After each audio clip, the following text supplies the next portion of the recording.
Well, Sandeep Rai, Chief of City Operations of Teach for India, joins us. Mr. Rai, how have the schools, both government schools and affordable private schools that Teach for India works with, been impacted by this pandemic? Yeah, so we at Teach for India serve about 32,000 low-income students, and so we work with about 270 schools. So we've been able to see a lot of this quite up close over the past year. And this pandemic, for the kids that we serve, but also for the kids across the country, it's been devastating.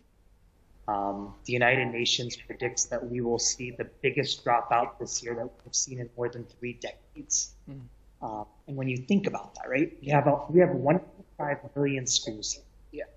They're serving about 320 million kids, and 70% of those kids are actually considered poor. And a little more than 12 months ago, those 1.5 million schools and the 320 million kids they serve, they just shut down. Yeah. And as we often do, we saw 2 different stories. For kids of high-income backgrounds, for kids of wealth, schools adapt. Yeah. Right? They went online, started teaching through Zoom. Kids were sent textbooks. Kids were given devices. Yeah. But for kids from low-income backgrounds, well, that adaptation happens. Yeah. Sandeep, you're right. Yeah, it's a crisis-like situation. How do you see credit playing a role in the current situation?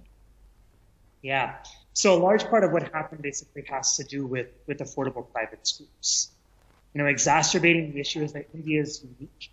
Affordable private schools actually serve between 35 to 50% of kids in the country. And most of these schools are trying to do an honest job of giving kids an education. And so when this pandemic hit, they stopped paying teachers. And as a result, they told kids that when schools do reopen, they just can't attend.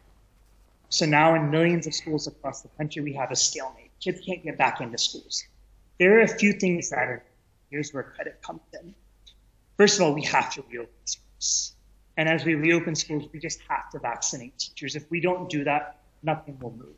But once we are able to do that, and once we are able to vaccinate teachers, that's where credit can really play a big role.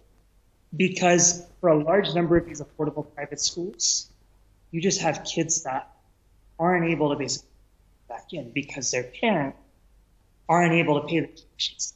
Right. So if we're able to figure out money in the hands of these parents without charging high interest rates, then you can help these families reprioritize education in ways that they have in the past several decades.